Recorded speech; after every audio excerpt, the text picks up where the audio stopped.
Sino ang tinagurian na ama ng Protestantismo? Manuel Quezon.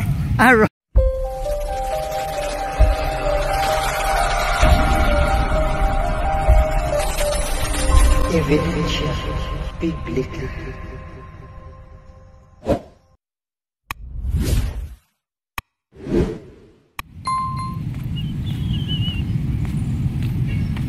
Hello po sir, okay lang po sir?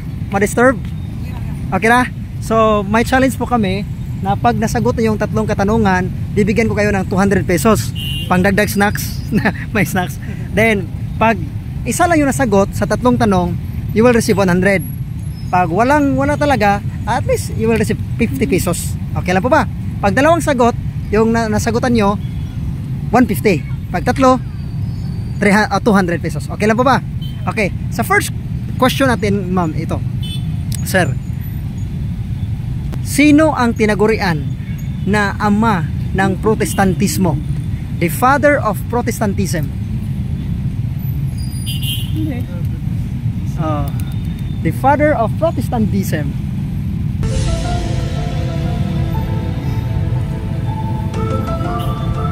Sino kaya?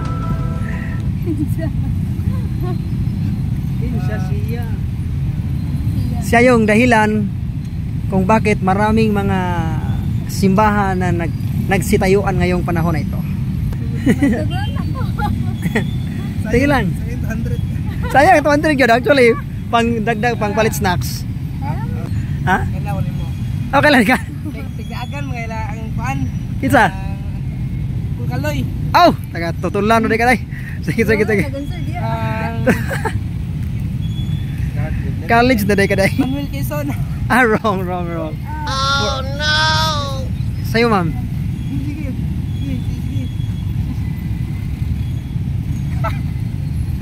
Isip-isip lang. Sayang lang 200. ML? ML, ito kasama natin si bro Chris.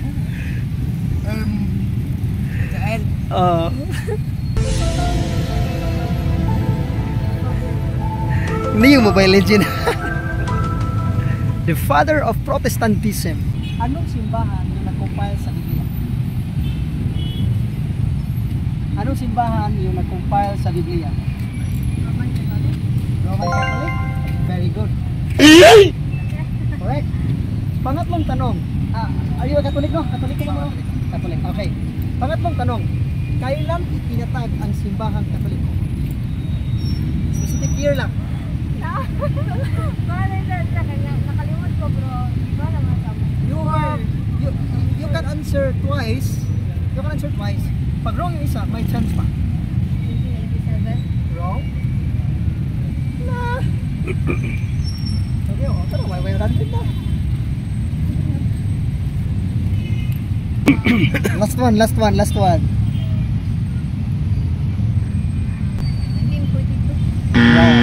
So sa unang tanong, sino yung tinagurian na the father of Protestantism? It was Martin Luther. Martin Luther King. Dili Martin Luther King. Si Martin Luther nga siya yung dating pare na nagrebuild sa simbahang Katoliko. Tumiwalag siya yung dahilan kung bakit marami mga established na mga churches ngayon, mga born again, Jehovah's Witnesses. Then sa pangalawang tanong, anong simbahan o who compiled the Bible? So sinong simbahan yung nag-compile ng Biblia? Ang nag-compile po ay yung Catholic Church. Very good. It was commissioned by Pope Damasus in 382 AD.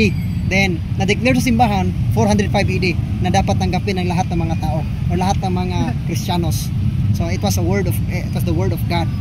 Then pangatlong tanong, kailan itinatag yung simbahang Katoliko? It was established by Jesus Christ in 33 AD. Kailan? 33 AD.